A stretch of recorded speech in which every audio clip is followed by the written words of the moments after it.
Hi, everyone. This is Casey Washington, and I I know it's Friday, but Wednesday was a crazy day, so we're going to do the Wellness Wednesday Wonderings today. Stuff happens. Human stuff happens. So welcome. And today we're going to talk about self-care. You hear that word all the time. You have to make sure you have self-care. Well, did you know that there are 7 types of self-care, 7 categories of self-care? I didn't realize that all of them myself, but hey, you know me, the nerd, I decided to do a little research. So today we're going to go over the 7 types of self-care. And I'm going to also include some activities that you can do for each of those categories. All right, so let's get started. If you joined us, thank you for joining. It's Friday, and I know everybody's ready for the weekend, and maybe you can do a little self care. So, there are 7 types of self care. They are emotional, physical, social, practical, mental, spiritual, and professional. Starting with emotional self care, sometimes we have those emotional moments where things are just, we feel like emotionally we're breaking down, we're not as strong as we would like to be. So, emotional self care activities that help you connect, process, and reflect on your full range of emotions. Something that you can do for that, some things that you can do about your emotional self care. You can always seek out counseling or seeking out a therapist if you feel like it has gotten to that point where you need to do that. Writing in a journal is another way for to get down your thoughts, things that are affecting your self care.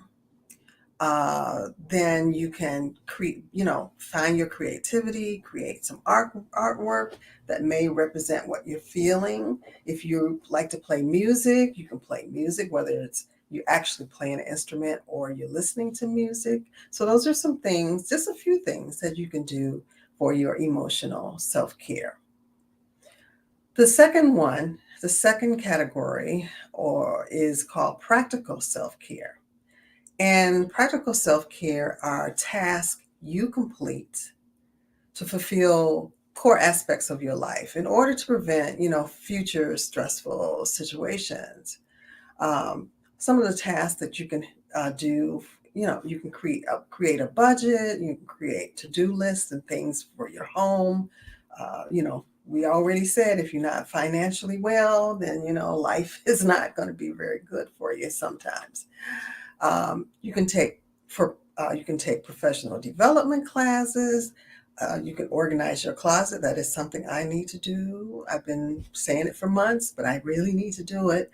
So those are some practical things, with your self-care, organizing your life, whether it's professional or personal. The third category is physical self-care. Got to take care of the body. That's very important. When we talked about, wellness, physical wellness is one of those things that is very important. So activities that you do to improve your well-being of your physical health. And some examples of that could be taking a walk during your lunch break or taking a walk first thing in the morning, sleeping 8 hours a day. I know that's really hard for some people. The sleep thing, I used to have insomnia, so I get it. Staying hydrated is another way to take care of your physical. You take care of yourself physically. Of course, exercising is important. Eating healthy is important. Those are all types of physical self care. Then, number 4, mental self care. Any activity that stimulates your mind or your intellect. We got to keep that mind fresh, keep that mind uh, going, keep that brain working. So you could be reading a book, you could solve a puzzle. Some people like to do like Sudoku. Some people like to do crossword puzzles. Some people like to do Rubik's Cube, which I can never do. I can't do Sudoku either, but hey, everybody has their things that they can't do. Playing chess is something that's stimulating your mind. Going to a museum is another example of stimulating your mind. You can't just let your brain go and do nothing. You got to keep, especially as we get older, you got to keep that brain active. Social self-care is also one way to keep you healthy. Uh, these activities of social being things that nurture and deepen your relationships with people in your life. So you can have, your social life is important. It's important for your health. It's important in taking care of yourself. You can have brunch with friends. You can have brunch or dinner with family members, your significant other, going on a date. Even if you're in a relationship, you can have date nights. A lot of people are doing date night now. Um, let's see what else. Making time to call relatives, making time to call your parents, your mom, your dad, your sister, your brothers, regularly, not every 3 months. Oh, hey, mom, how you doing? I haven't talked to you in 3 months. I don't think mom would like that too much. So make sure grandma, aunties, all of them, hey, what's going on?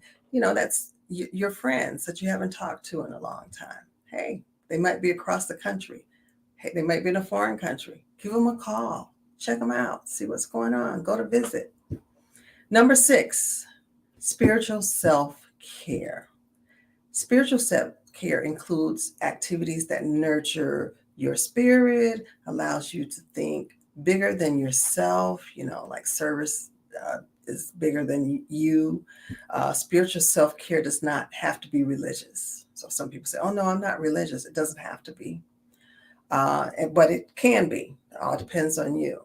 Some spiritual self-care activities could include meditation, um, going to a place of worship like going to church, going to the mosque. Um, Being in nature is very spiritual. I love being in nature. It's a very spiritual experience for me. It's very calming. Um, and then dedicating time to self-reflection, making sure that you're self-reflecting on things that are important to you, people that are important to you. Self-reflection is huge, and we don't do enough of that at all. So, self-reflection. And number 7, professional self-care. Now, a lot of us stress out on these jobs. I hear a lot of that job. I can't take that job. I'm burned out. It's driving me crazy. The people at work are driving me crazy. All the work is driving me crazy. I can't take it anymore. So people are losing their minds over their jobs. So professional self-care. And sometimes there are too many tasks. You can only do so much. And sometimes you have to say, no, I can't do it. I can't. I don't have the bandwidth to do that. So also setting calendar reminders. I do that because I'll forget stuff. Spending time with coworkers after work, at least the ones you like. Maybe some with the ones you don't like. You get to know them a little better. Um, Setting your phone on this thing, setting it on do not disturb, not just professionally, probably with all of the others too. Setting this thing on do not disturb. Oh, yeah. And I'm getting text as we talk. Um, and taking a mental health day. Sometimes you just need to stay home. Just stay home and relax and reset. That's why you have personal days and sick days and vacation days. If you don't have those type of days, sometimes you just have, you have to take an L because your mind depends on it.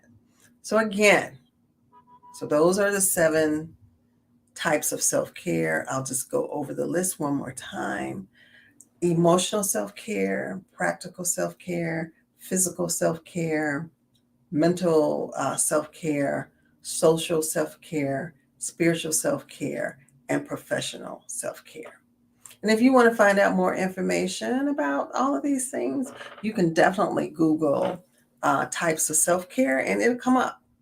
It'll come up. So, yes, I'm all about let's take care of ourselves.